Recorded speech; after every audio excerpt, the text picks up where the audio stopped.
Drivers, start your engines!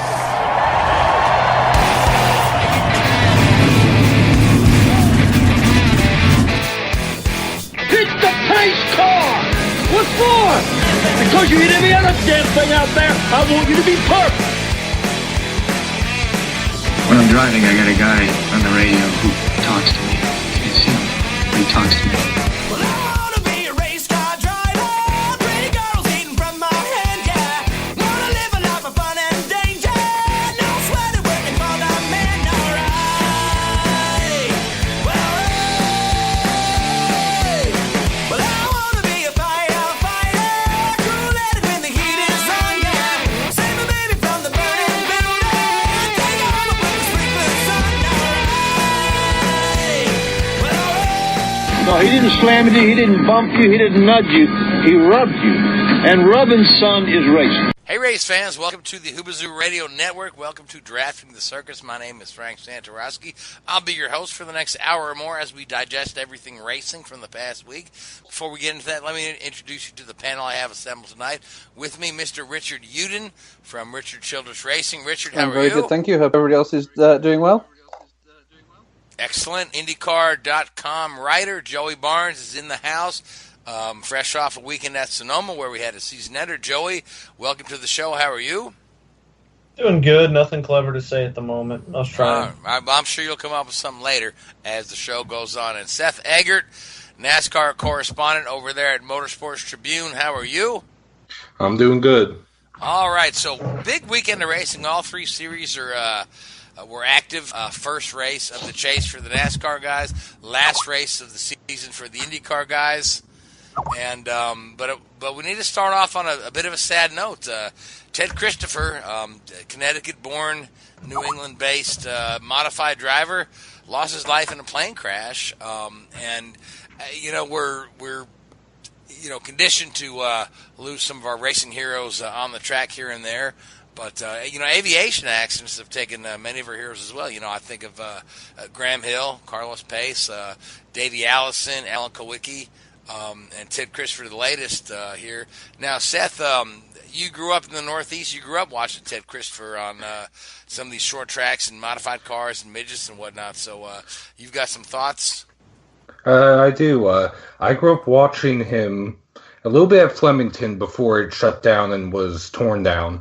More so at Wall Township Stadium, Nazareth Speedway before it closed. I got to see his last NASCAR, what's now Xfinity, then Busch Series start at Nazareth. He ran just about everything. He ran a handful of Cup races, ran about 20 Xfinity races, he ran 2 Truck Series races. He won 2 K&N Pro East races, what was back then Busch North. He ran, if it had a motor, he raced it. He was known as he was compared to the Intimidator, Dale Sr. He was known for the 3-tap rule that he had. First tap would let his competitors know that he was there. The second tap was his intent, A, to pass, and B, to make them choose a lane. And if that didn't work, he would tap them once more, chrome horn, either sending them spinning or up the track. He is NASCAR's oldest champion, if not one of the oldest, at 50 years old. That's where he won the modified championship in 08? In 2008, yes. Right, yeah. But, sorry, I was looking at the chat that we have going in the background. But specifically what I remember of him is the 2003 modified race at Wall Stadium. Him, John Blewett III, and I forget who the third driver was. I want to say it might have been Keith Rocco. They were putting on one hell of a show. The three of them were trading the lead back and forth. It was the first time the Modifieds ever came, and when I say the Modifieds, I mean the NASCAR Wayland Tour. And it was an awesome race. I mean, it was one of my first memories. that I can think of Ted Christopher. He just wheeled the car around that 3rd mile track, high banked. John Blue III also was a local driver there. He passed away in, I think, 2007 or 2008 in a crash as well. It's just tough losing a driver you grew up watching, especially one that you had a chance to meet when you were younger. One of the more legendary drives he had was actually this year at New Hampshire. He was involved in an early crash. He broke his hand. I forget which one, so I apologize for that. But he broke his hand, continued the race, came from the back with a broken hand to finish 7th, and then his hand still in a cast went on to win not only in the Tour, but also in local races and other modified series over the next several weeks. One-handed, essentially. That's true. Racing grit. We've seen guys race injured, but you talk about a guy like Ted Christopher, who was racing every week and in the middle of the week and as often as he can. Our here at Drafting the Circus, our thoughts and our prayers are with Ted's friends, family, folks he worked with. 59 years old, had a great career, but much too young to die. Quite sad, and the racing world will miss him. That they will, and I wrote a feature for our Remembering the Champion series that we have on TED. If anyone wants to check it out, please do. Yeah, you'll find that on motorsportstribune.com, or find it on our Facebook page. There's a link to it on the Drafting the Circus Facebook page too. So, Seth, thank you for your thoughts on Ted Christopher. Again, that guy will be sorely missed. There's a lot of these grassroots guys that just become legends on a smaller scale. But you can't discount the amount of talent that those guys have. So, with that being said, let's move on to IndyCar. Joey, you spent the weekend at Sonoma for the IndyCar season ender. We had, it's all said and done. Our season is over. I hate the fact that the IndyCar season ends so early, but we crowned a champion, Mr. Joseph Newgarden, with Roger Penske. That's Penske's 3rd championship in the last couple of years with Power in 14, Pagenaud last year, Joseph this year. But before we get talking about Joseph, I really want to get into this fantastic drive at a Simon Pagenaud. Took a 4-stop strategy that probably could have used a yellow to make it a little easier. There was no yellow, and Simon made this thing work. Man, that dude drove the wheels off the car. What do you think, Joey? Yeah, if there's an award for ballsiest drive of the year, I think it definitely goes to Simon Pagenaud. I mean, 4-stop strategy when everybody else was doing a conventional 2. This guy started, I think, third on the grid. So not exactly ideal for Sonoma, which is a very technically driven track, difficult to pass, and this aero kit is notoriously difficult to make passing happen.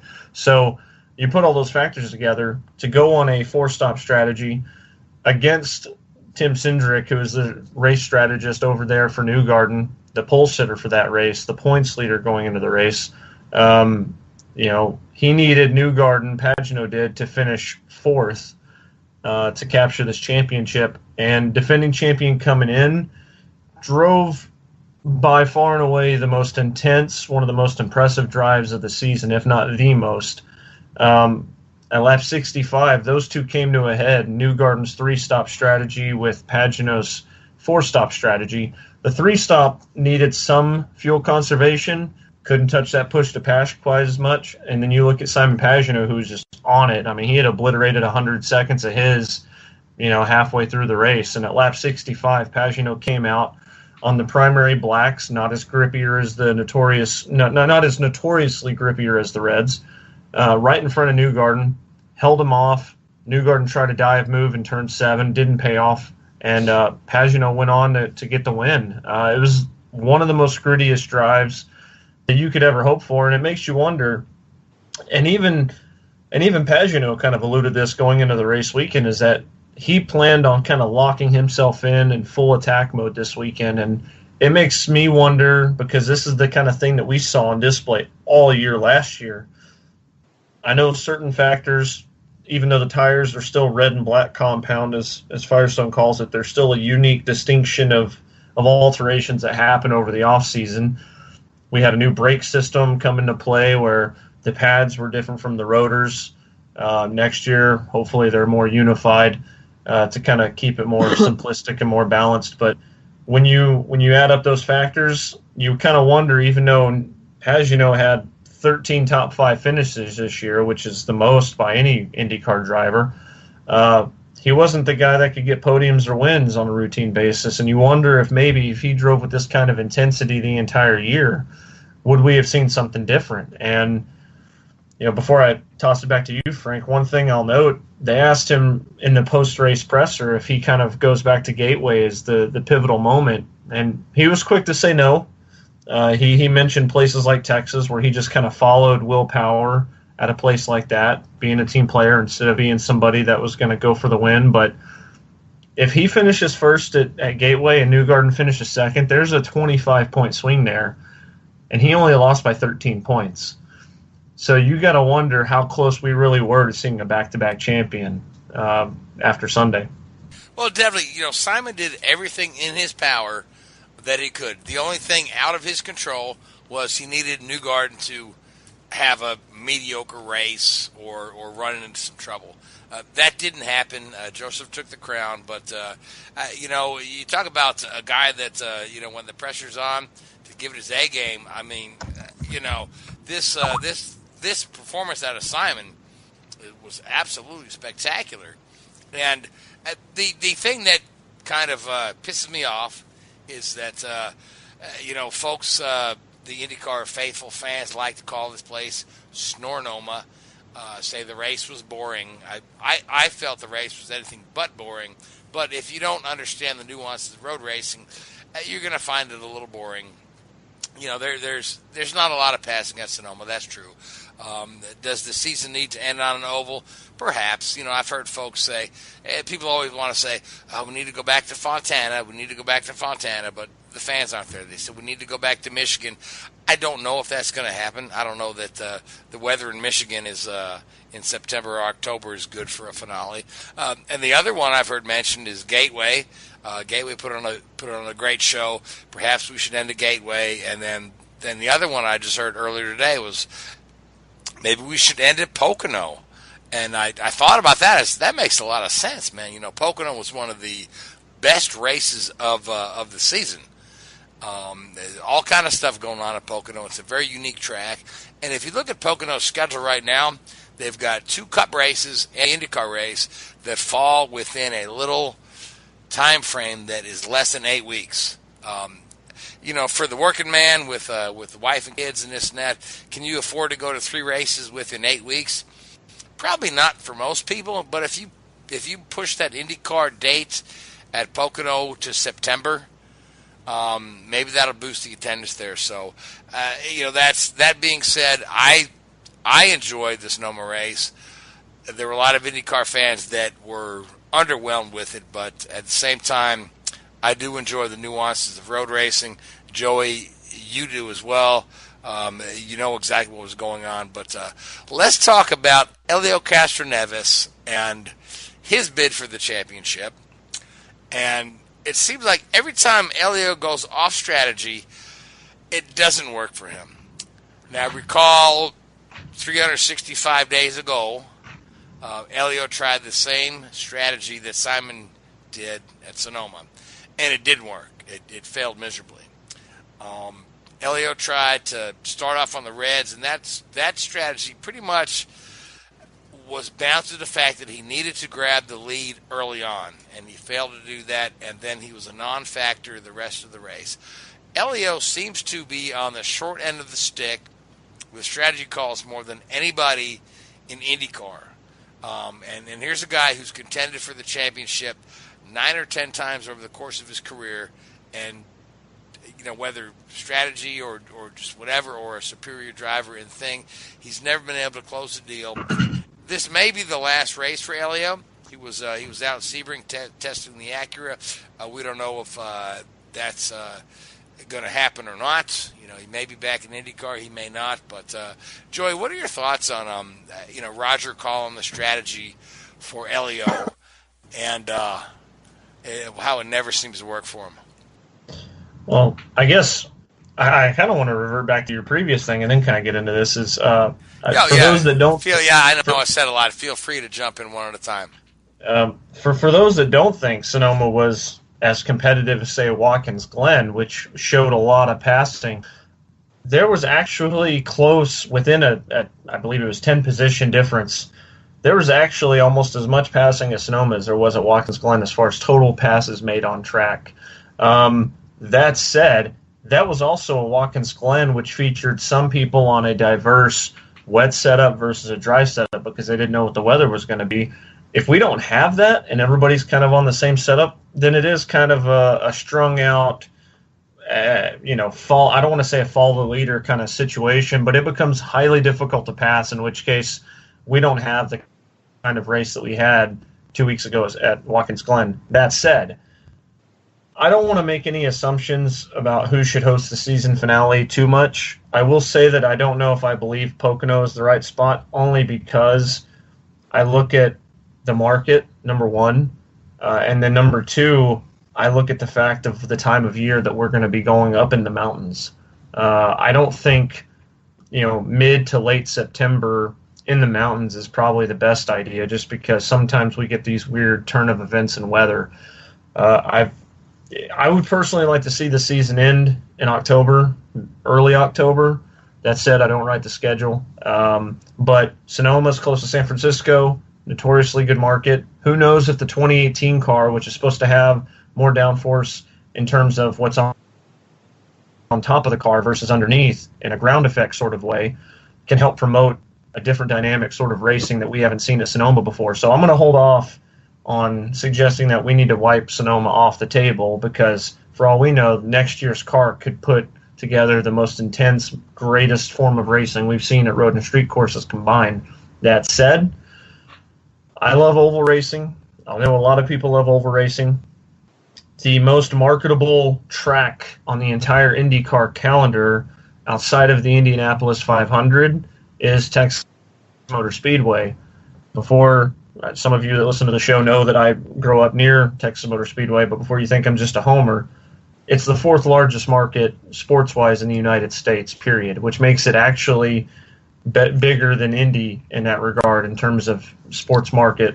Indianapolis is somewhere in, I believe, the 20s. That said, if you really want to go somewhere like that, hell, I'm all for a Saturday night show here. But, all things being considered, I want to see a few more different tracks. I'd love to see 20 races, and I would love to see the overall landscape grow across the board and get new markets on board. I think that there's stuff we'll get into later with some stuff that even Roger Penske said, but we're on the cusp of something really special here in IndyCar, and I think that we're only starting to scratch the surface of what this can be. So to save this for a later time, I'll say that we're where we need to be. We're going to continue to ascend. I'm not all for Pocono, and I'm not ready to shut the door on Sonoma just yet. So moving on to Elio and what Frank's point was, it does seem to be notorious that Elio in the late seasons seems to have some sort of issue, whether being outplayed by strategy or seeming to just be outran. For whatever reason, call it a collapse, because some people are going to call it that. I know the talent level of these drivers is so incremental that I can't sit there and tell you that Will Power is yards, miles better than Elio in talent. I can't, period.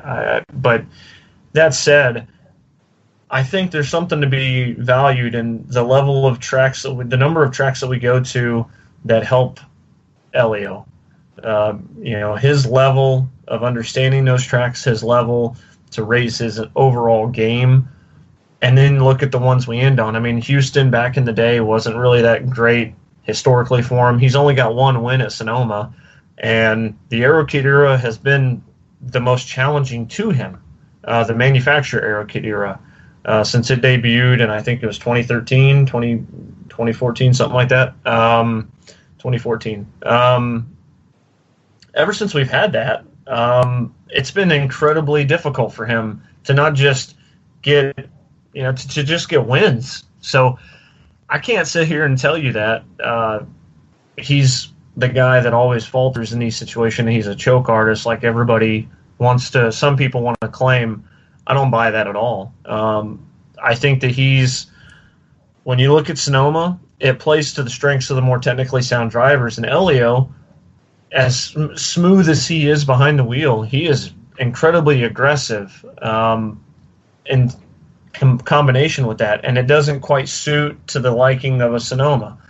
And also think about this, and talking to Marco Andretti earlier this week, he even said that he thinks the 2018 car will suit him. And before everybody states that, it's Marco Andretti and he's only got 2 wins and this and that and the other, he was a championship contender 5 years ago, and he had started to find his way.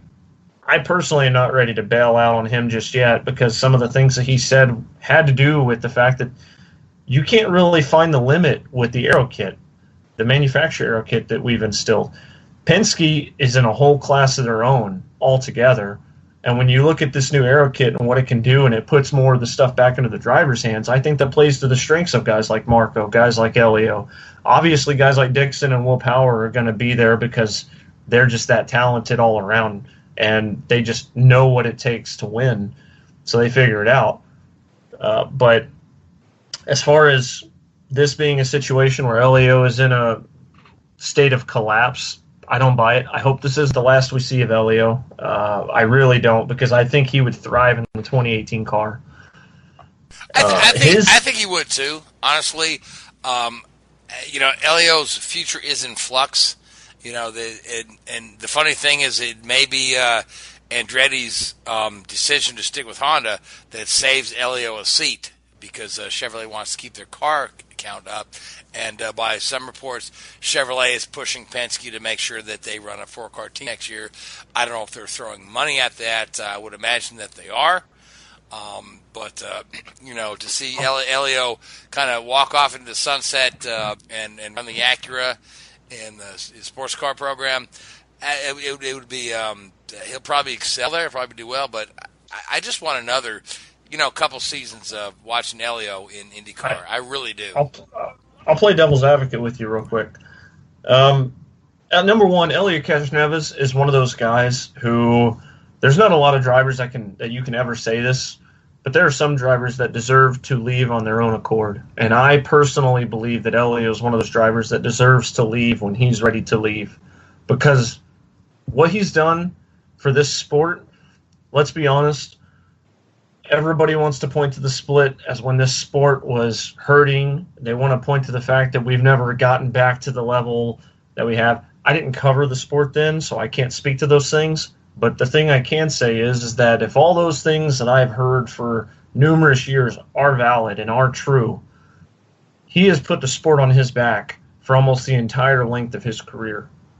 And 3 Indy 500s, I understand no championships. A stalwart at Roger Penske. He's now the winningest driver in the history of Penske Racing, Team Penske, whatever they want to call themselves now. And I think if you put all those things together, for what he has done, and the fact that he is more competitive now than he has maybe ever been in his career, it warrants his ability to go on his own terms. That also said, Chevrolet won the manufacturer's title this year with only 40% of the drivers on the grid actually Chevrolet drivers. Granted, a good percentage of those were Penske, and it doesn't matter what classification Penske's under, they're going to win because it's Penske, and what they demand out of their engineers, their drivers, is the absolute best. Not to say that anybody else doesn't, but they find ways to just maximize what they have. It's unreal, it's ridiculous, and it leaves a lot of us in the paddock scratching our heads on how they continue to do that. I don't think that you can go into a situation where Honda's got 13, 14 motors next year, 13, 14 teams, maybe even 15. Although 15 is a reach. That was also, 13 is they're already maxed out at Honda at 13. they go above and beyond already at 13 teams. 11 is kind of the happy number. Any more than that, and you're really starting to stretch the team thin, and that's maybe where we get some of these engine failures that have happened. But talking to Jim Campbell or listening to Jim Campbell this past weekend after the manufacturer's title, talk about 40% of the grid and this and that and the other. Are you really ready to let Elio go if you're Chevrolet or if you're Penske? And it's not just for the fact that he's, who he is and what he's accomplished, but if you're Chevrolet, you're letting him go to Honda, Acura. Acura is a Honda brand, even in sports car racing. The other end of that is, so he becomes, in essence, kind of a Honda factory driver to a degree. Do you think Honda is going to let him go and be the biggest bullet in the chamber for Chevrolet against them at the Indianapolis 500 for the month of May in a one-off? Hell no. It makes no sense. This isn't a situation like having Kurt Busch come over from NASCAR, who's inexperienced in an IndyCar, who the best ride he could get is there, and I know Chevrolet can say that they did it for the overall health of motorsport, and I'm very grateful to them that they did. But I think when you look at this situation, I know Penske's got a lot of pull and can manage a lot of things, but at some point Honda says, that guy, Mr. Elio Castroneves, he's a guy that could technically beat us. And it may be a different division, but it's still under the same umbrella, and I can't think that they would let a situation like that happen. And so I think that could be the overall telltale sign as whether we see Elio back next year. That said, this is just an opinion. I haven't heard those things, but just from taking a step back and looking at the overall picture, that's what makes sense to me. Man, that makes a lot of sense, Joey. I'll tell you that. So let's move on. Let's talk about our new champion, Joseph Newgarden. This kid, first year in Penske. I said early on this year he would lose a close one and come back next year stronger. He did not. He did not lose a close one. It was a close one, but he won it. Didn't lose it. This kid, very few mistakes all year long, other than Watkins Glen. But this is the guy that IndyCar needs to go ahead and stamp their name on. Make this guy the poster car for IndyCar.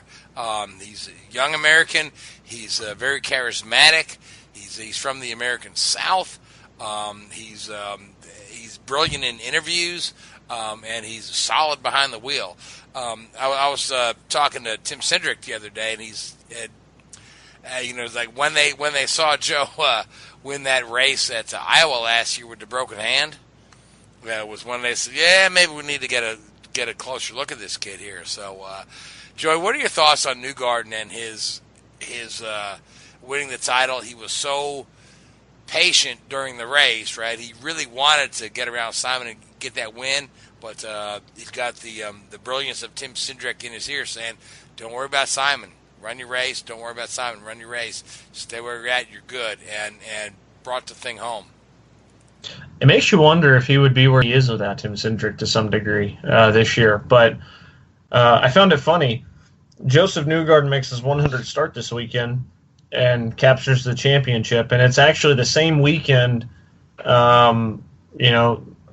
Cindric being, as an organization, it's Penske's 100th win since Cindric was kind of there. So that's kind of a cool deal. They've got like 197 wins over their lifetime since the 70s or whichever. And you look at Cindric coming in, and they've got 100 under him. So that says something about what they've done since he took over as president, 06, something like that? So that's a... No, it was earlier than that. As president, he was with the organization before that, but I think as president it was 06. Either way, since he's been there, that's a ridiculous stat. But talking about Joe New here, I was kind of with you, Frank. I kind of pegged him to lose one before he could win one. Shame on us, because he certainly proved that he's got the championship medal. And I've been a big believer in seeing him and Rossi grow this year. I've been saying for a while that I think that people like to compare drivers of today to eras of yesteryear.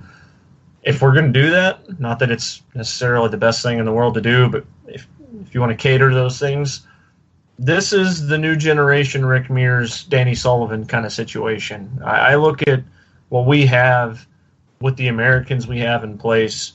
And I love the fact that, of course, we've been waiting on the next American hopeful, and we can point to other drivers that are in the paddock and say, well, why aren't they?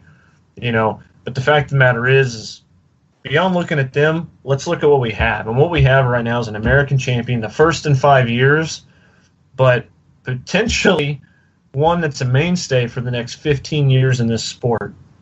Connor Daly actually said some comments, and it was an article on Racer Today that says that he should have F1 teams looking at him, and I 100% agree. There's no reason why that's the case. They'll frown upon it because he's 27 years old. Shame on you, F1, just because he's 27. We used to not start F1 drivers until they were 27, but that's neither here nor there. The fact of the matter is that this kid, Joseph Newgarden, has hands down gone up the process the right way, won the championship in Indy Lights in 2011, paid his dues at Sarah Fisher, who gambled on him, along with Wink Hartman, back in the day to bring him along. 23rd in points, 14th in points, made a couple of cool passes every now and again, but the equipment was not up to snuff. But he made the absolute most of what his opportunities presented. Got a chance to show what he could do when Ed Carpenter kind of joined that partnership with Fisher to form Carpenter-Fisher-Hartman Racing, or whatever crazy weight combination that came together. And, won 2 races that year. Fisher and them had to close down their portions because Hartman being in the oil business, we saw the gas prices dramatically drop. That affected him and what he could do to finance the team. So we saw Newgarden kind of disband, not even disband, but that part of the team dissolve, and he just kind of go into the Carpenter Racing situation for 2016. Breaks his collarbone, messes up his wrist, all banged up, comes back less than a month later and dominates in Iowa, the grittiest drive that you could say ever happened that season, let alone almost any season. And that was really kind of what paved the way for his role at Penske. And he's the first driver at Penske to actually win the championship in his first year with the organization since Sam Hornish in 06. When you look at this combination and I know IndyCar is going to market the hell out of him, A, because he's marketable. He's a good-looking kid with $1 million smile, and he runs well. And, sometimes you can look the part, but you don't run the part. He's both. And I think we're on the cusp of seeing Rossi do the exact same. And even if we do have question marks with 2018 and the Universal Aero Kit and how it's going to unify the paddock somewhat, and the best of the best are going to win, and it's going to stop Penske from dominating so much, well, I got news for you, kids. Penske's still going to find a way to win. Whether that's a lot of races or a few races, they're still going to win. They still got, to our knowledge, at this point in time, 4 cars on the grid.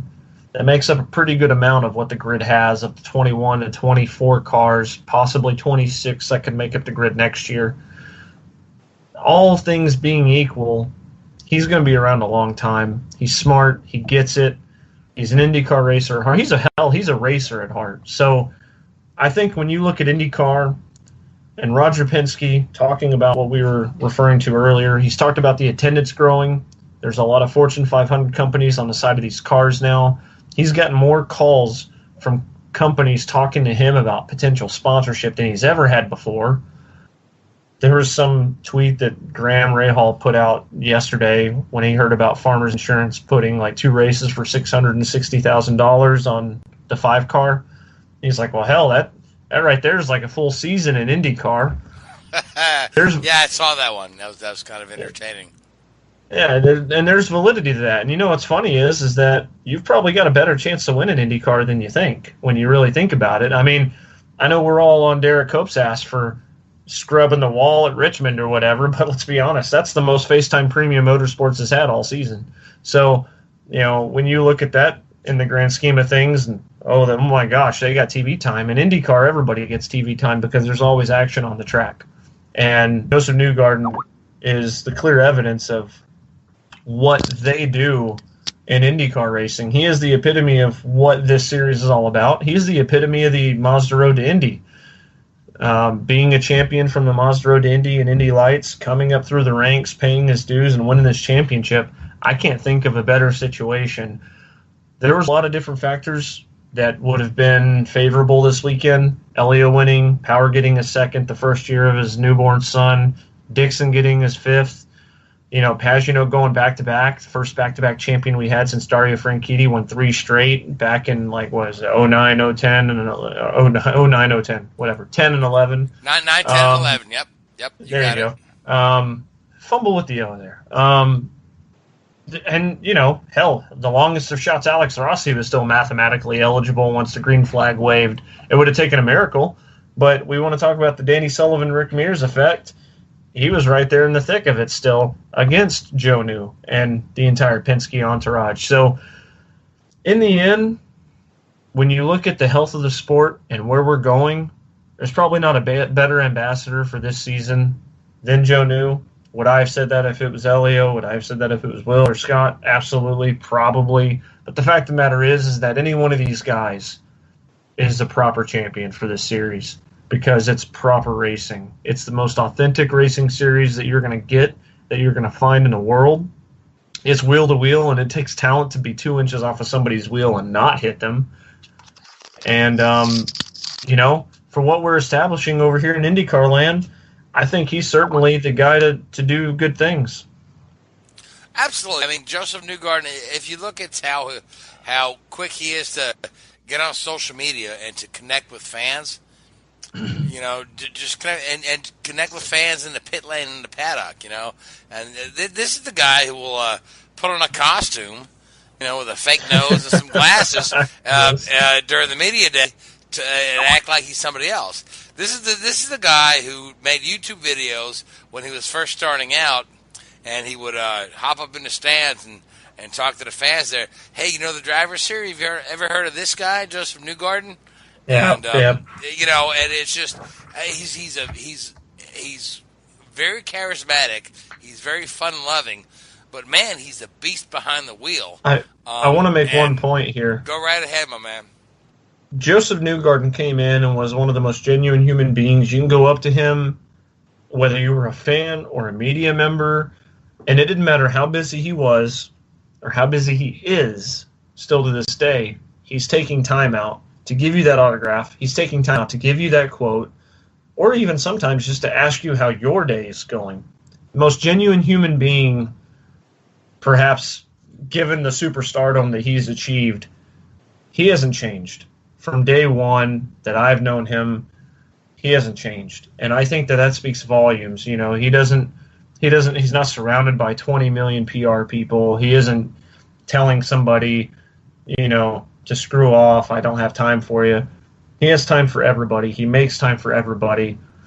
And I think that speaks volumes because he is the most genuine kid from Nashville, Tennessee, regardless if he spells his name with an F. He ain't from no Russia. He's from Nashville, Tennessee. It's about as south as it gets. And still genuine to this day. So for all those that think superstardom can get to a young kid's head at 26, 27 years old, I'm going to tell you right now you're wrong. He's still just the same kid that I met just a few years ago. Yes, and he's been very gracious with his championship too. He's thanked everybody that he can, and he's just going to be a wonderful ambassador for this sport for years to come.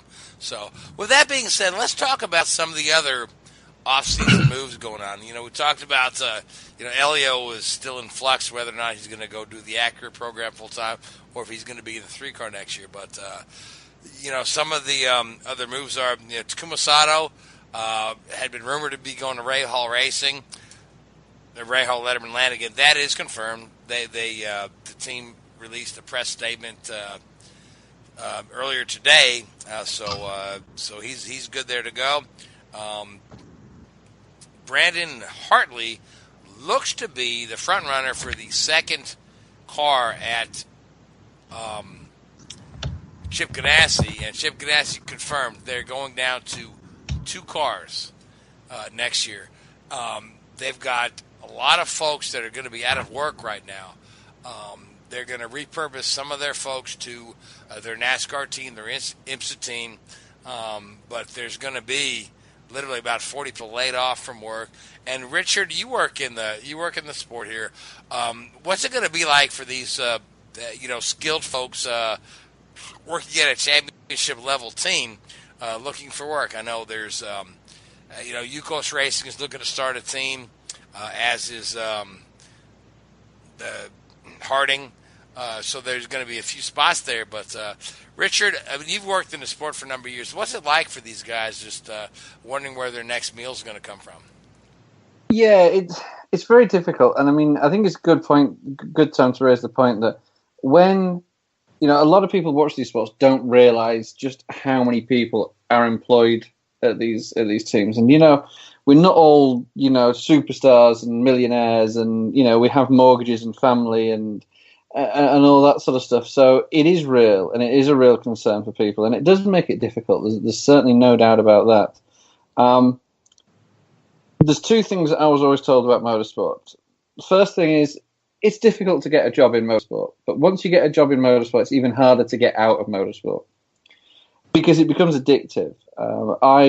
Straight out of college, I got a job for a Formula 1 team, and then I sort of took a little bit of a step back and went to work in what I called the real world, and it was a horrible, scary place with profit margins and sales reports, and it scared me. So I went back to motorsport as quickly as I could.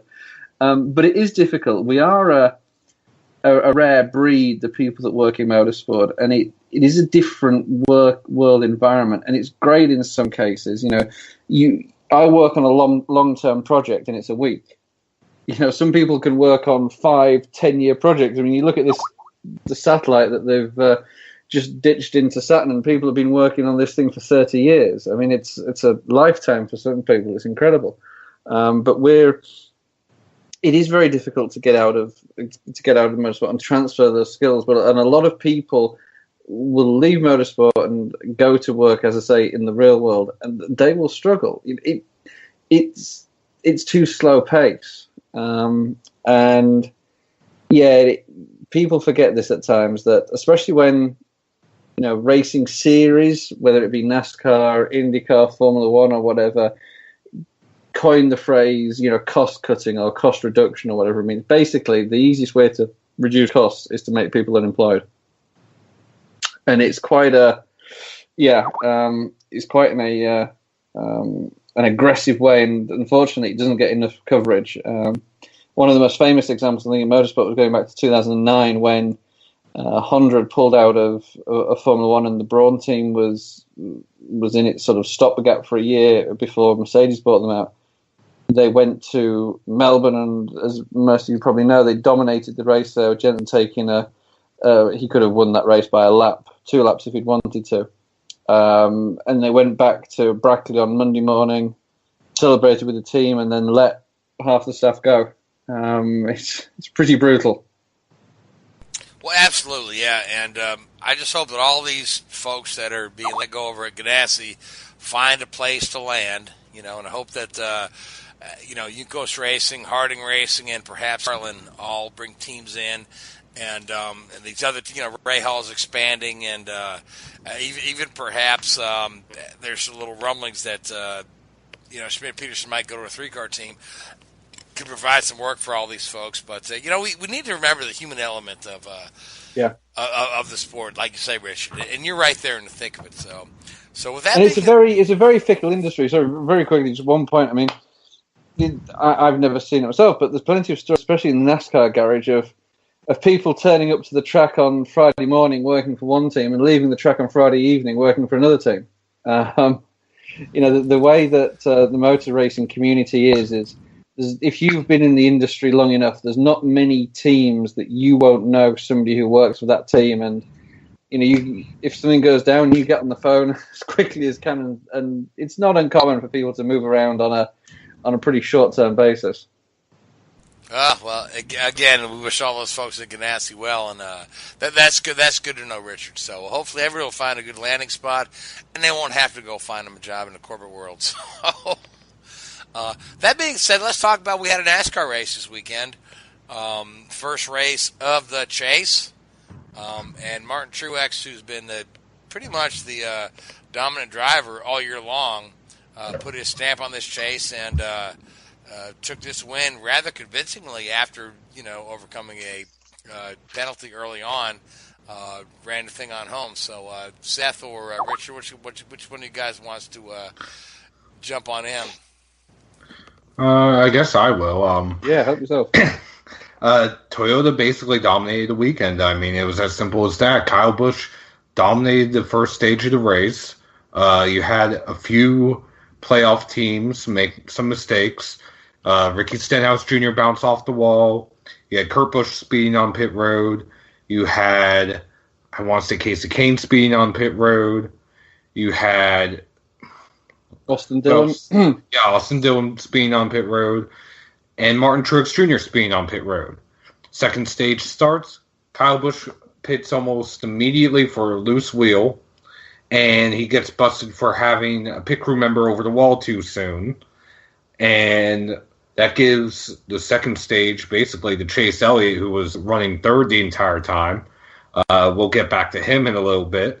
And then the final stage of the race, without any cautions, Truex not only unlapped himself from his penalty, but drove back up through the field and took the victory. I mean, at one point there were only 13 cars on the lead lap. So there really wasn't much. Chicagoland's known for long green flag runs, and for the most part, that's what we had. You had Jamie McMurray spin at one point. I want to say he had contact with Kurt Busch, maybe?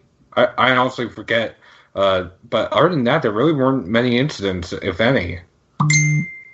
Eric Jones had a little pirouette. Oh, yeah.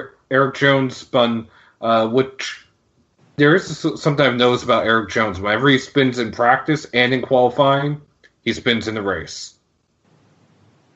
Although this time it was because of a cut tire. Was he in a backup car? Because I know he started at the back, didn't he? Did he have to go to a backup, or was that for some other reason? He had to start in the back because they had to change tires after qualifying because he spun. Ah, right. Okay. Remember, they have to start on the the tires they qualify on. So that was the only. I mean, there really wasn't much to Chicagoland. Going back to Chase Elliott, his second place finish was encumbered.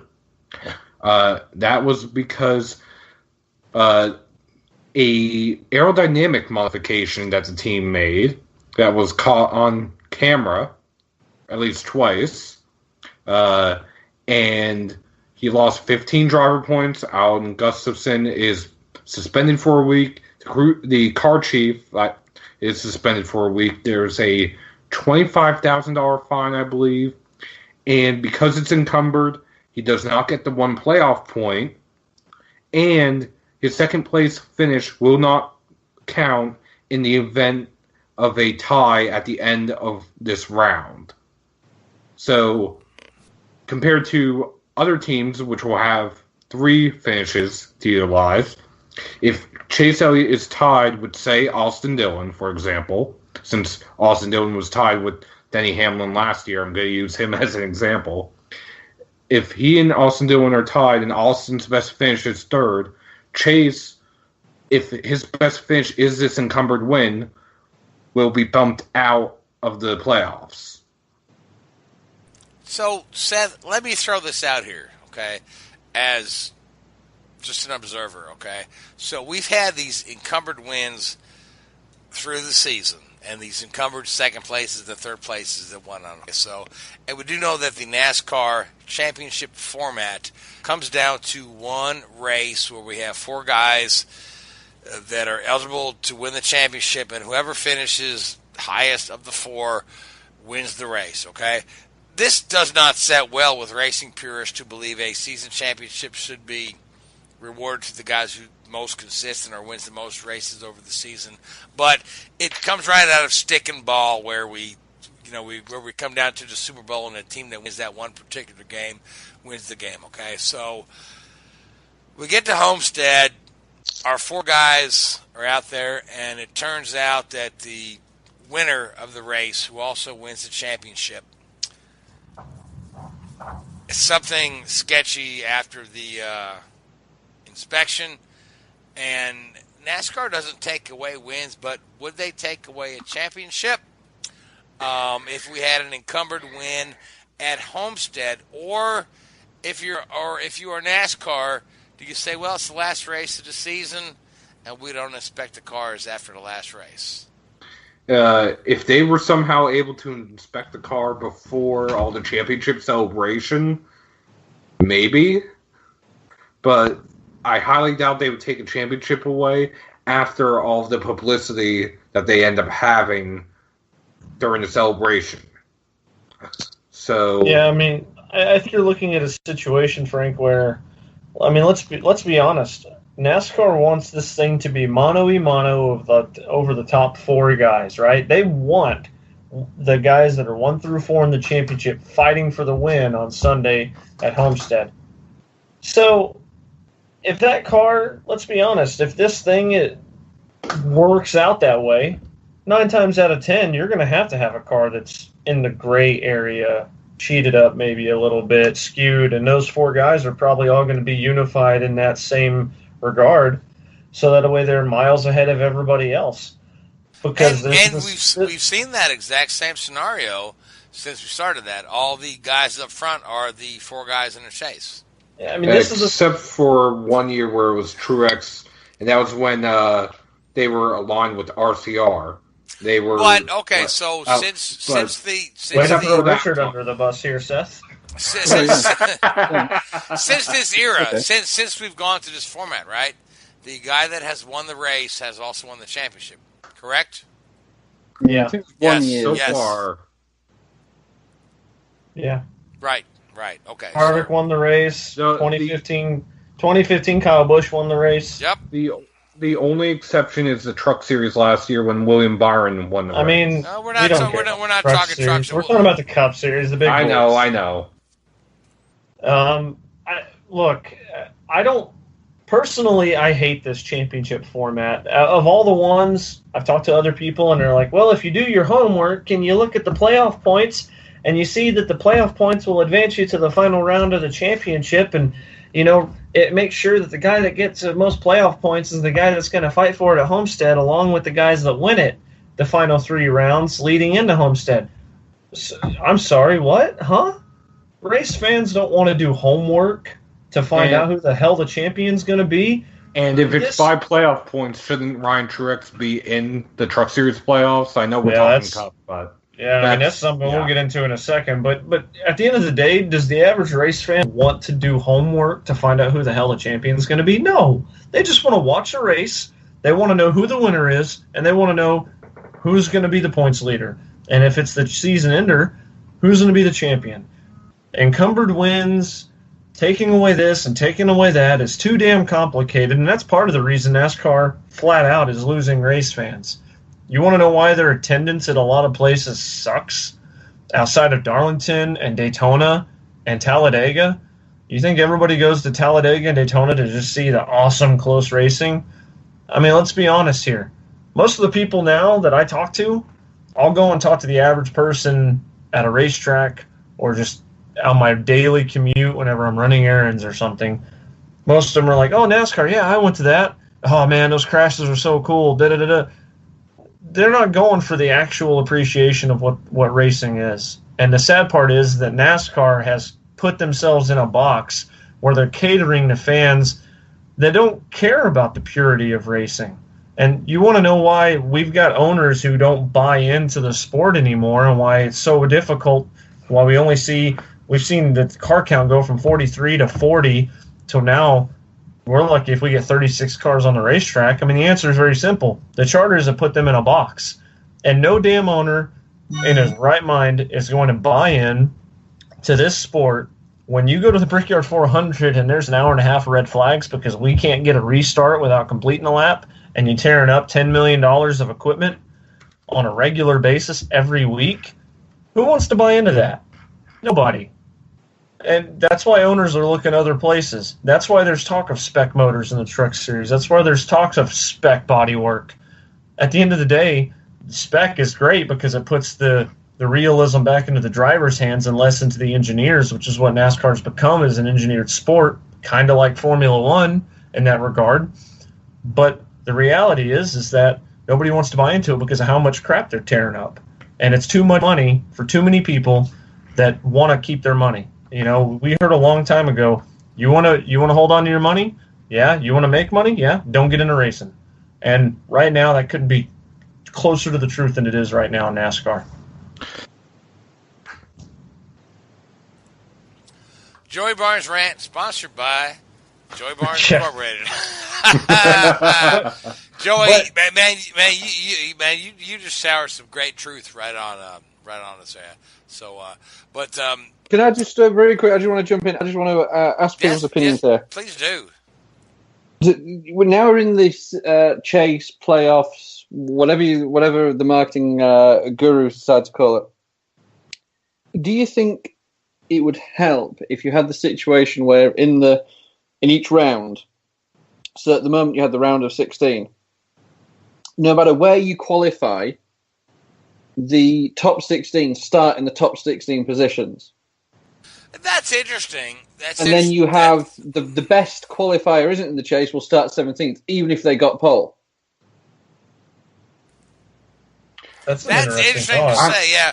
But the thing is, yeah, they want to make it a playoff system, but in a real playoff system, the teams that don't make the playoffs go home. Yeah, they go home. Yeah. So but you really can't do that in NASCAR. You really can't have we get to Homestead and there's 4 cars on a track. I'll tell you the truth. When I before I moved over here and started working it, when I heard about these playoffs, I thought that's what happened. Sorry. I mean, there's some validity to that, though, is there not? Like, that's how confusing the system has become. Yeah. What are fans left? What are not even fans? Like, what are people in general left to believe? How do you entertain new fans or new people? They're like, what am I watching? They don't even know because NASCAR doesn't even know. You know, I still think that you just need to have a decent point system that rewards consistency and wins. Every racing purist will tell you that. We don't need gimmicks at the end of the year. NASCAR came up with the chase years ago just to compete with NFL football, to make NASCAR racing a little more interesting and palatable to watch while NFL was on. But now they've come down with this playoff thing and the elimination chase, which is, you know, it's kind of fun to watch, but it really, you know, if anybody other than Martin Truex wins this thing, you know, say we get all the way to Homestead and say, Richard, I hate to say Careful. it, Ryan Newman is, you know, still in, and you say we wouldn't deserve it. Exactly. Exactly. That's what I'm saying. So you got a guy like Ryan Newman just pulls one out of his ass on a day, and maybe he even finishes third, right? And some non-chasers win the race. I mean, you make it sound like 2014 all over again. That's what happened. Is that but you play the game, don't you? Right. You can only beat your opposition, and if that's the rules, you play that game. Yeah, I mean, it may not be a. I mean, look at what Toyota did at Talladega last year when they ran 3 cars just sat at the back half a lap down, just, you know, running around because they didn't want to get involved in a wreck. Is that encouraging racing? Look, I mean, I understand what this format's supposed to do, right? It's supposed to make sure the drivers and the teams bring it every single week, like playoffs, like stick and ball. Well, what have we learned in stick and ball? Oh, the New England Patriots have been caught videotaping signals from other people, and so, they're cheating, and then we heard some other things, and the New Orleans Saints are cheating. Shout out to DeHardy on that one.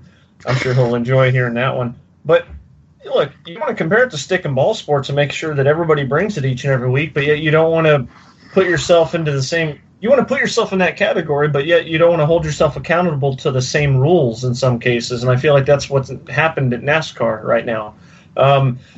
Something that I'm going to throw over to Seth here is the Truck Series situation, which is just, in my mind, blown as far as what's happened here. Because Harrison Rhodes... Ben Rhodes.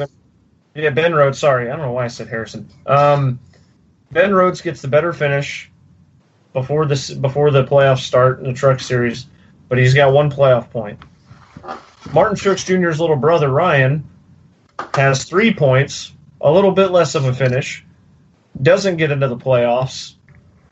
So Seth, take me through what the hell is going on, why this is the situation. Well, my understanding, the way it was explained to me, was that they were going to go by playoff points as far as seeding. So, based on that, Ryan Truex, who has 3, would have been in and not Ben Rhodes. However, come race time, it's not playoff points, it's best finish. Going into Chicagoland, Ben Rhodes' best finish this year was 2nd at Pocono. Ryan Truex was 3rd at Pocono. 0.7 of a second determined who was fighting for a championship. So even though the playoff structure, let's explain this because it's complicated, right? Yeah. The playoff points, the playoffs start based on the total number of playoff points you accumulate, not your total points as it were entering. Correct. So by that standard, Ryan Truex should be in, yes. So by that thought, you would expect that, we're going to go with the guy that accumulated the most points to make the playoffs, not the guy who had the best finish to enter the playoffs. Who had the most overall points? Just curious.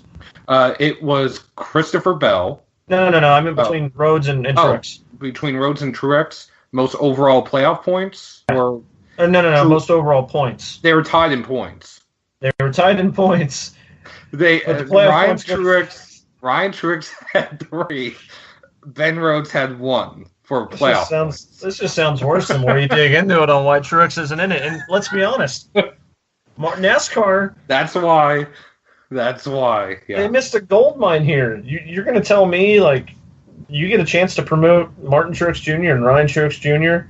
or Ryan Truex, not Jr. Ryan Truex as guys that can go into this championship playoff format, and you brothers could win the title together. Like you could market the hell out of that, and you not don't, only that, because you go off of whatever the hell. Like it's the total opposite of the structure you're making the points for anyway. Like what the hell? It would have made much more sense had it been based off the playoff points.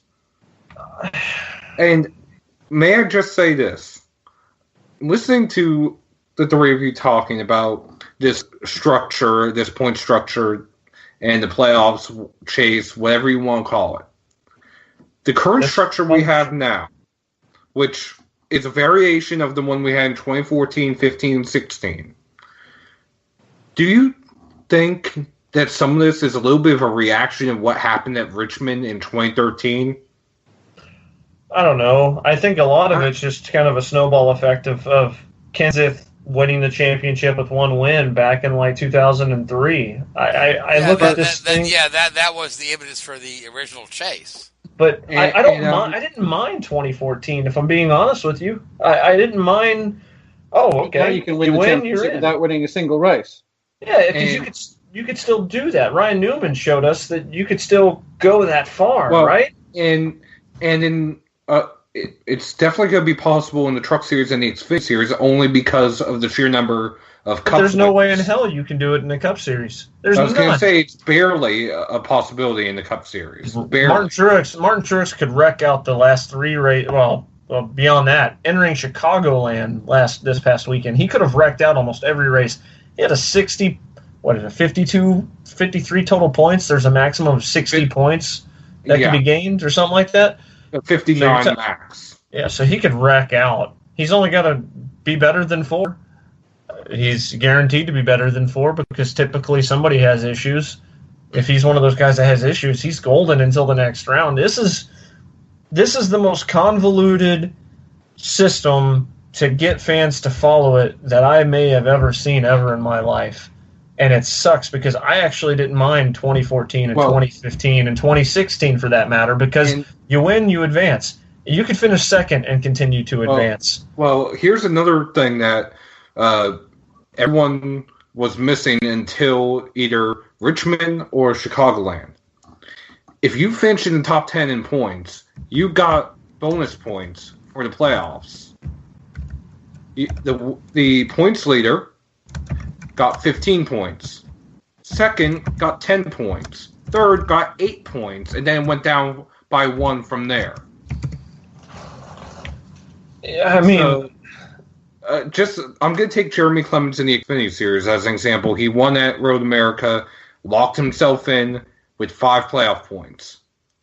how do you follow this? How do you follow this overall championship, though, man? Like, honestly, I'm just going based on who wins. Okay, see, and I guess that's the easiest way to do it. And just going back to Jeremy Clements real quick, he has 5 playoff points for winning at Road America. Okay. So he was one of only 4 Xfinity regulars to win. Half of the those who made the playoffs in the Xfinity Series did not have playoff points prior to the bonuses being paid out after Chicagoland. But a lot of this is because of how much influx of NASCAR Cup guys we have, Exactly. because there's a minimum number of starts they can reach. And let's be honest, teams nowadays are more superior than they were in the late 90s. You know, the Joe Gibbs of today is more superior than, say, the Joe Gibbs-Tony Stewart combination on the 44 car back in 1996 or 7 or whatever that was. Although I will say this, though, as far as Jeremy Clements' team is concerned, they jumped from 24th in owner points to 9th in owner points after Chicagoland. Wow. So because of they're in the owners' playoffs as well, they knocked out one of Chip Ganassi's cars for the playoffs in owner points. Do you like this format? Like, is it easy from your perspective to follow the sport, or does it make things tougher than they should be? The previous version of this format, it was fine. This one, if it was the way it was originally explained to me, I understood it. It wasn't until about 3 or 4 weeks ago that the bonus points for where you finished the regular season was explained to me. And even that, I was like, okay, that's a little harder, but I understand that. It wasn't until the Ryan Truex fiasco, as I'm going to call it, that everything went to hell.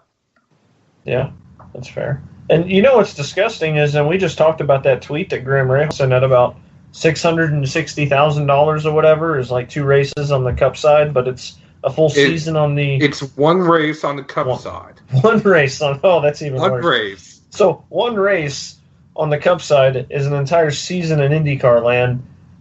That's 17 races in IndyCar right now. And also... I'm sorry, but... Like, and wait, just to put this in perspective, I'm sorry, but oh, you're good. $660,000, 1 race on the Cup side, a full season in IndyCar, 30 seconds for a commercial for an NFL game. With that being said, guys, I'm going to cut y'all off because, you know what? We also had a Formula 1 race this week. You don't want to keep ranting? No. Well, hold on, but you're always the host here. You don't get a chance to like actually give your opinion. I'm curious your opinion on this championship situation. Like, what is? I've already said my opinion. It is the most knuckleheaded thing anybody would have ever thought to make these championships this confusing to the fans. I mean, but is it from a sport? Can NASCAR continue to thrive or expect to rebound from where they are to thrive under these rules that they put themselves in, under this box that they put themselves in? Well, I don't mind the knockout playoff format. I never have liked the championship race, but I understand it comes from stick and ball sports, and I said this just earlier today on the show. I'm not a fan of it, but if it works for them, whatever. But is it working for them? Attendance is down.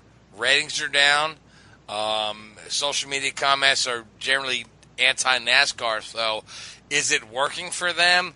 I would say no. Just be glad you don't work for one of the TV shows and you have TV channels and you have to sit there 2 hours before a race on every Saturday or Sunday and have to explain how it works.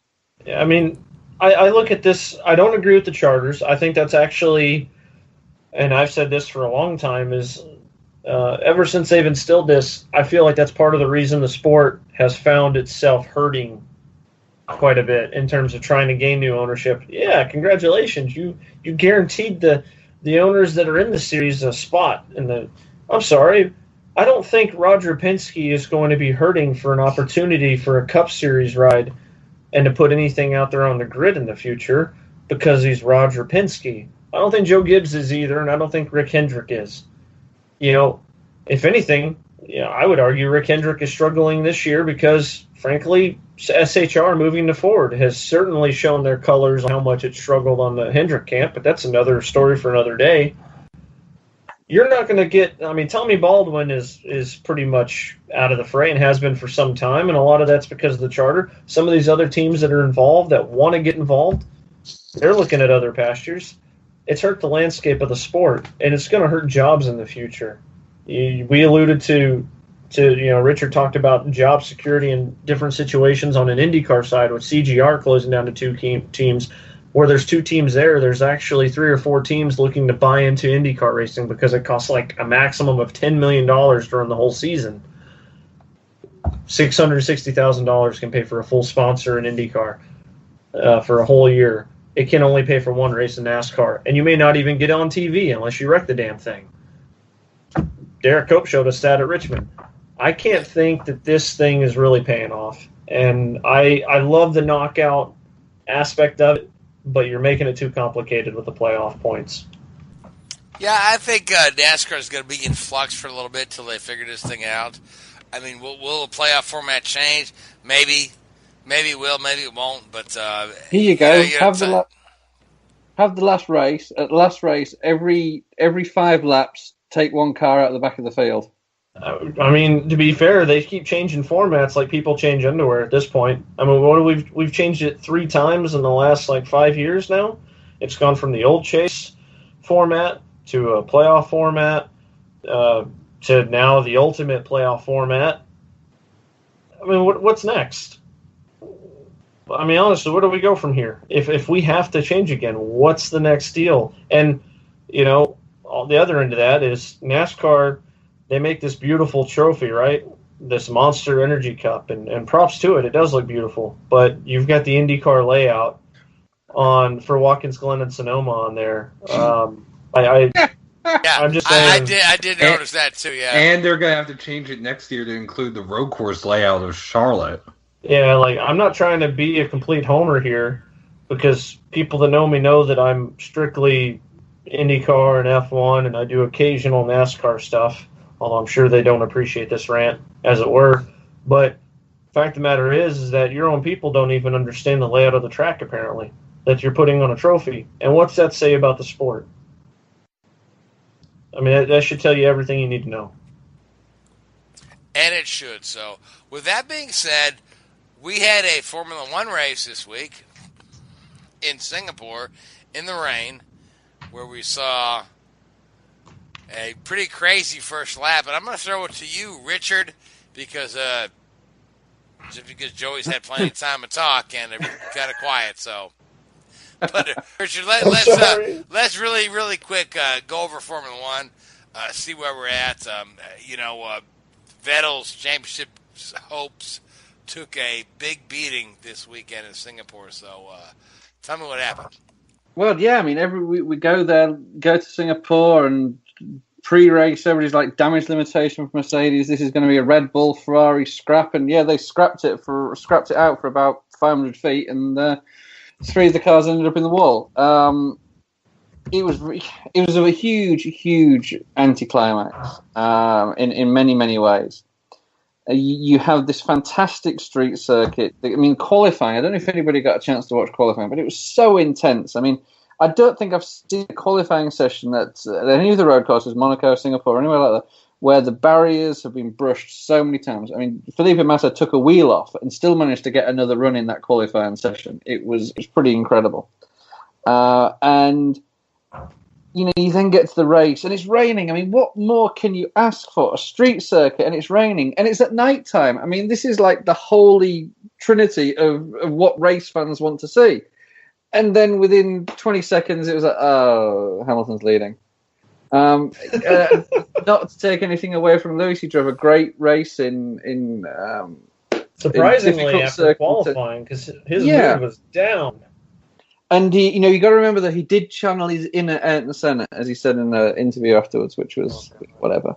And it was, he was like, oh, God. And you think, oh, can Ricciardo make a move on him? And I don't know if Ricciardo had a problem. I know they said they were concerned about gearbox, potential gearbox failure in that car, but it was just like, but some of the scrapping behind was great. I mean, you saw Carlos Sainz get up there to, just be in a great position. Nico Hülkenberg, again, you got to feel sorry for him.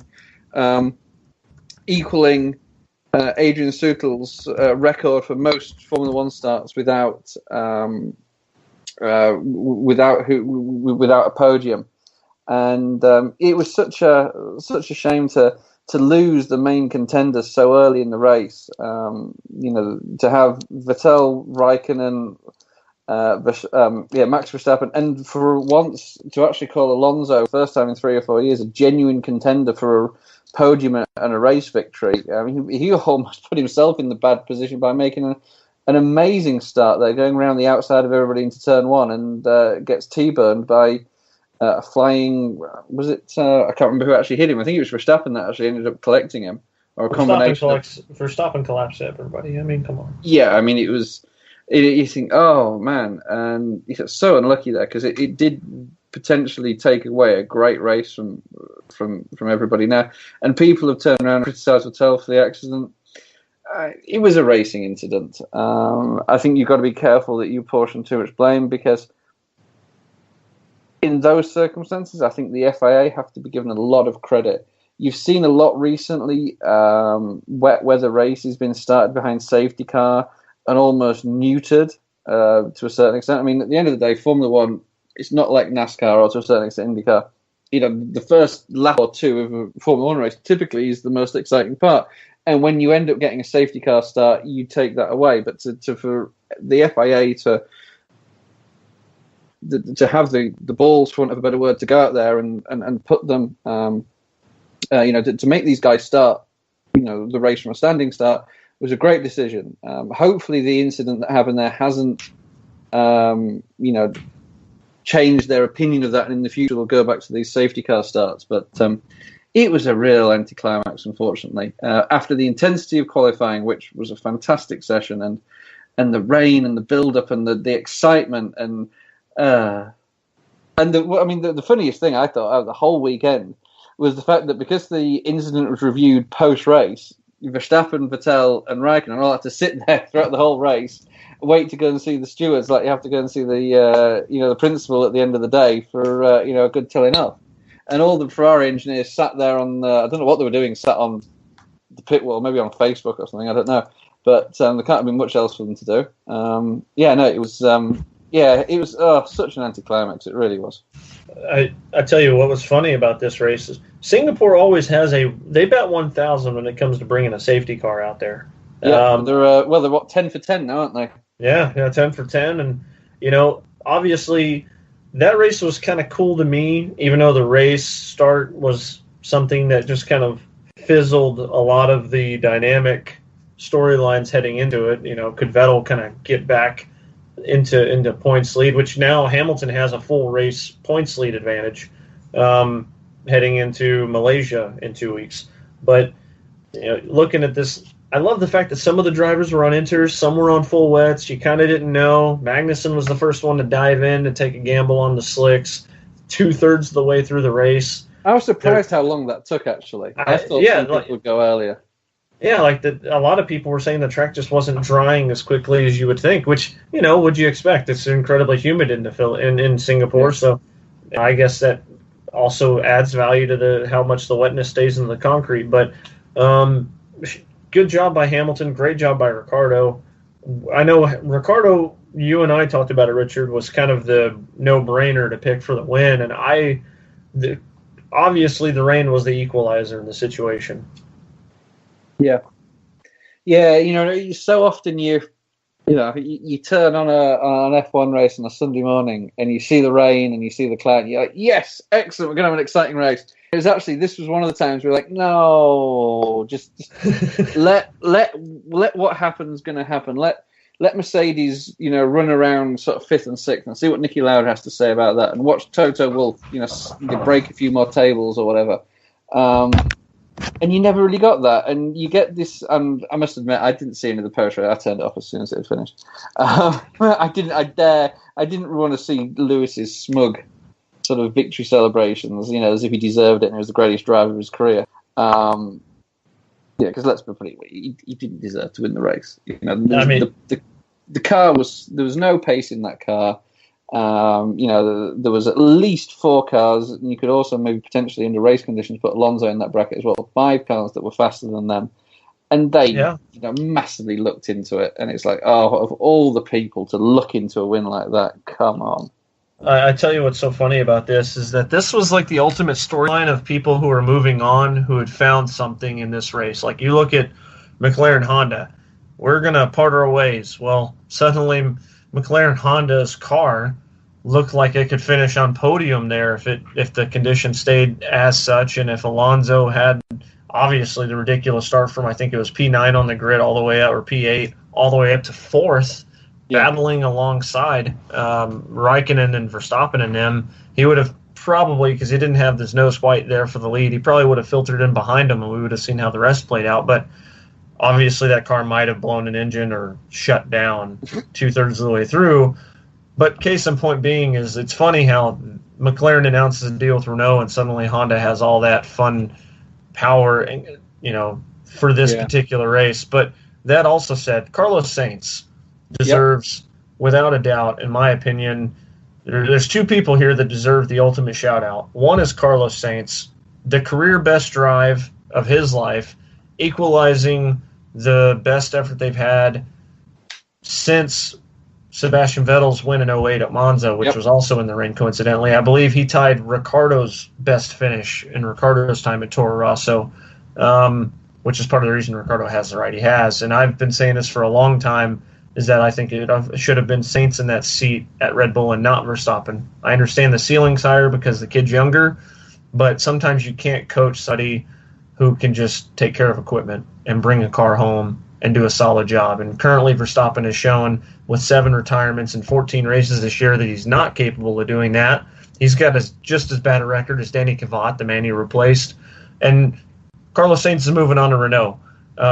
Coincidentally, Renault, Nico Hülkenberg, God, I feel for that guy. I look at Brazil a few years ago, and maybe you remember this. Brazil, Force India, he was leading that race, and because it was Lewis, and I'll say it flat out, Lewis Hamilton was the one that was in the lead that he was battling with and maybe collided with a little bit, even though he kind of got, in my opinion, chopped a little by Hamilton at the time, and it was him that had to serve the penalty and still ended up finishing like 5th in that race or 4th.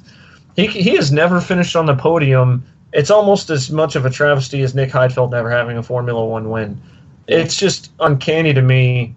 And in this situation, he was running in 3rd and had to pit, came back out, was in 4th, was starting to close on Valtteri Bottas for 3rd, and then he ends up having that mechanical issue. I think it was it fluid for...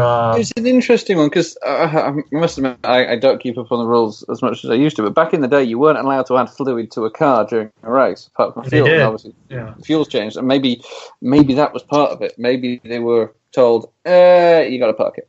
I don't know. Maybe I'm jumping to conclusions a little bit there, but it led to his retirement, and it sucks because he had one of the best drives ever. And of all the people who just got replaced next year, for sure, maybe even next weekend, Jolyon Palmer just had the race of his life, literally the best race with a P6, and it's unbelievable how everybody who just is looking the other way and saying we're done with you, well, those are the people that showed up this weekend. Well, do you think to a certain extent that was slightly magnified by the fact that you lost 4 or 5 leading contenders? I mean, if those guys had been in the race, Palmer would have finished 11th. Would we be talking about that? And I know you can only do what you can do against the teams that are out there, but I think it's maybe a slightly different set of circumstances. I don't disagree with that at all. I'm wondering myself if given the situation and given the way the championship is and given how guarded Ferrari has been with making sure that Vettel maxes out points, I point to Hungary when they told Kimi to hold Hamilton off, which was one of the most monstrous defensive efforts I've seen.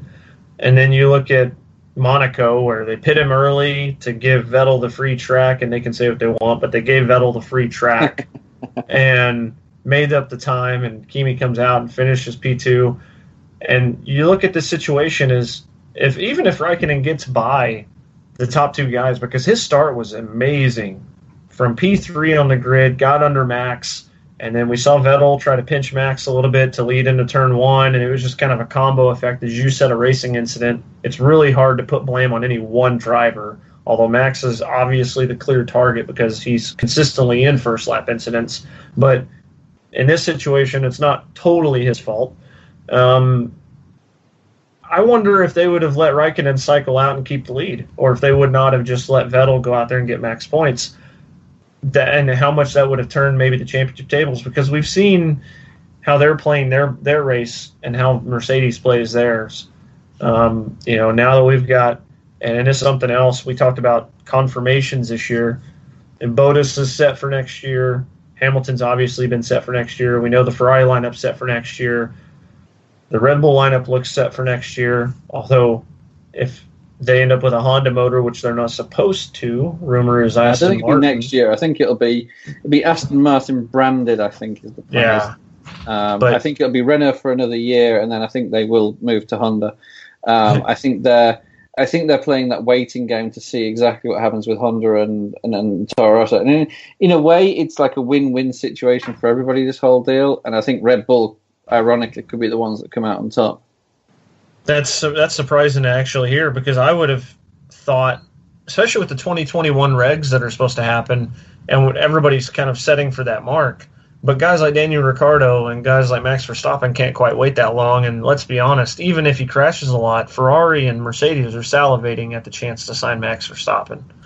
And I think he's more of a Ferrari driver than a Mercedes driver, though. I think Mercedes are a little bit too clinical and clean cut. I think he'd go to Ferrari, and I think he'd do a job there, and I think they could mold something around him and bring him through a little bit better than maybe Mercedes could. Not if Charles Leclerc gets there first.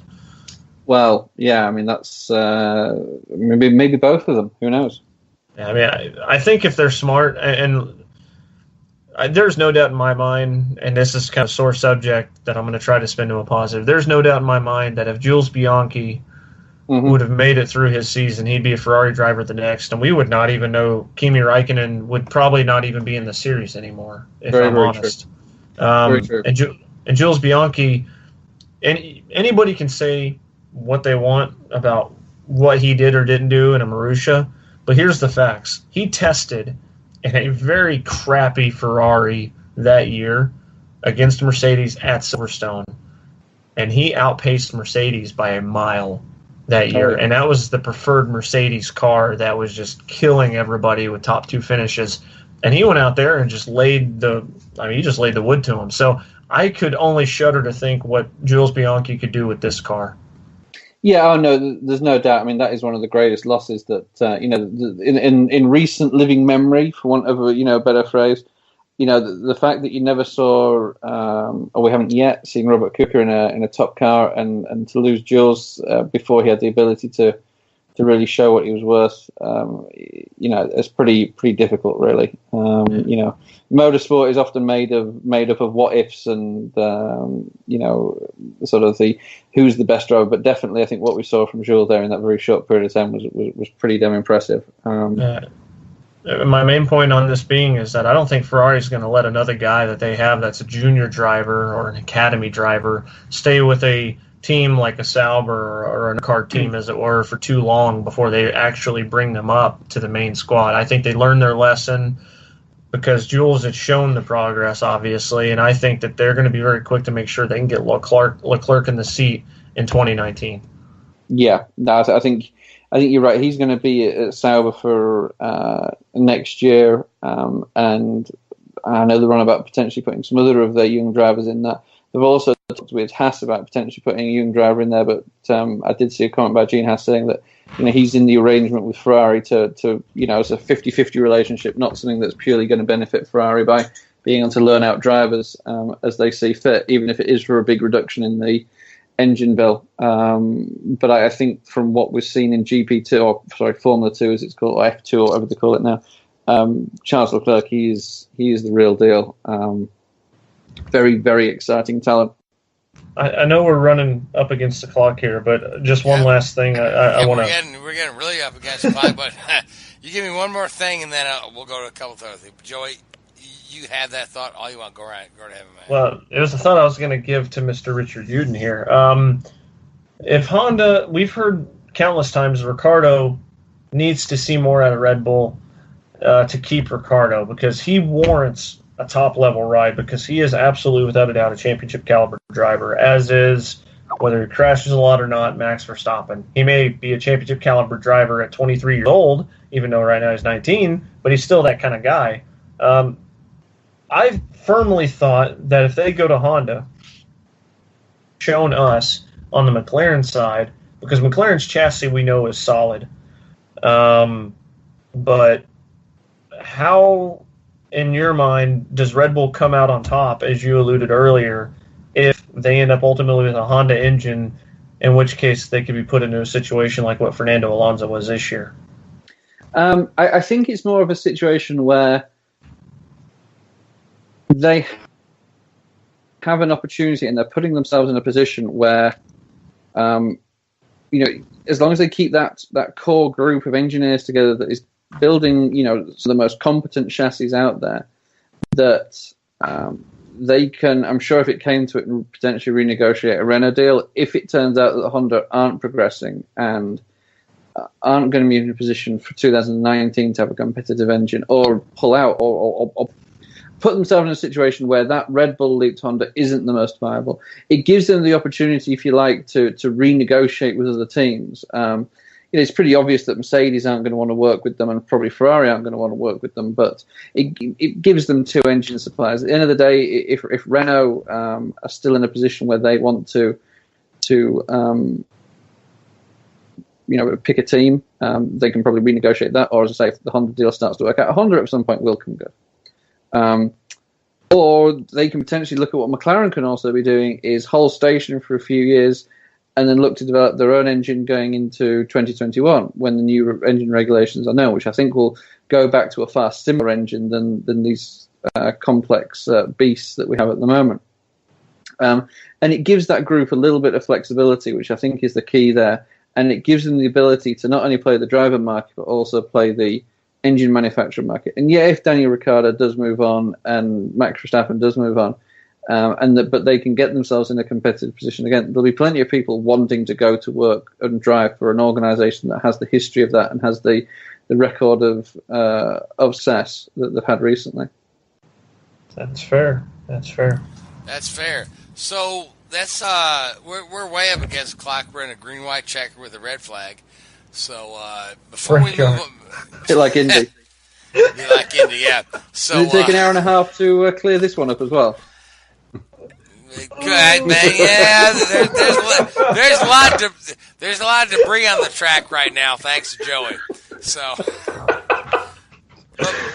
but before we move on, guys, we've got Formula One is off next week, and we'll return at Malaysia in October 1st. IndyCar For the last time to Malaysia. Yep, last time to Malaysia. And IndyCar is done for the season till we get to St. Pete in the spring. But NASCAR is racing at New Hampshire this coming weekend, so who wants to make a pick for New Hampshire? I'll give it to you first, Richard. Kevin Harvick.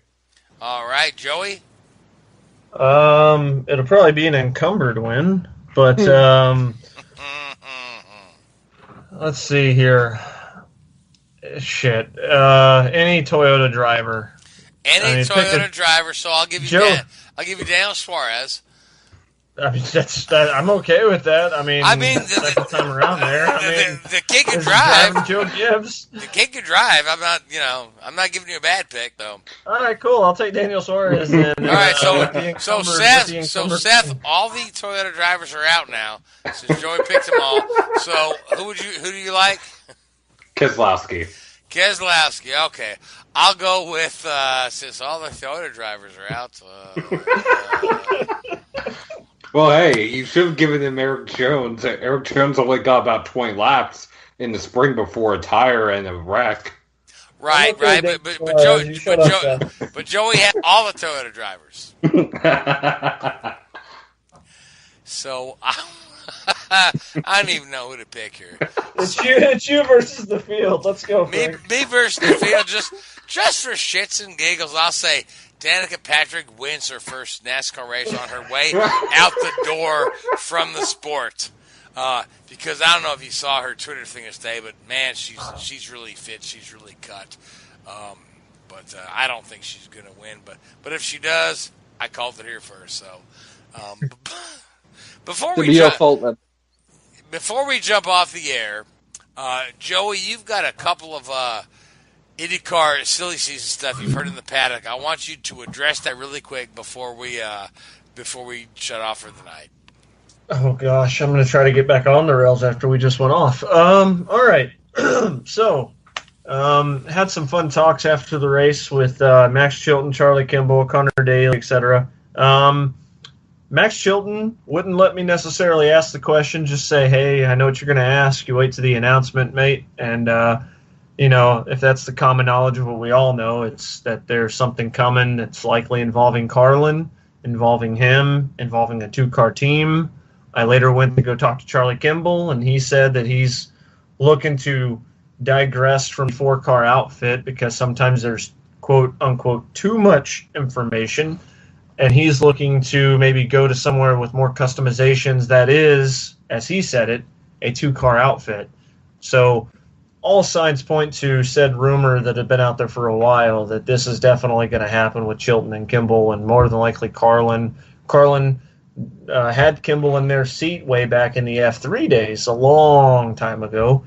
Obviously, Chilton's dad, Graham, owns the team. It's run by Trevor Carlin, hence the name Carlin. So a lot of that makes sense. Now that Chilton's a little bit more seasoned, he's actually probably currently the best free agent on the market. And I think one of the guys with the most upside entering next year. Connor Daly, man, a lot of good runs at the tail end of the year, a 10th at Sonoma as well, considering how difficult it is for AJ Foyt Racing to kind of elevate that program as a whole. One part of the program's in Indianapolis, one part of it's in Houston. They've really started to come together and click off good runs as of late. He's still trying to figure out what he's doing next year. He's got to either re-sign with them if the option becomes available, or he's looking for other places. My vote is a return to Schmidt. I would like to see him and Hinch as teammates. I know Hinch wants to work with somebody before he signs on the dotted line, somebody he could share feedback with and kind of go over the data with. And I think Connor, given how much Connor has really activated himself to this business as of late and how well he's kind of adapted and come on as of late, I think it certainly warrants a look. And lastly, Esteban Gutierrez was around the paddock of Sonoma. Talked with him. Please. Yeah, right. That article that I wrote is on IndyCar.com, actually, and he says that he's looking to announce a deal soon.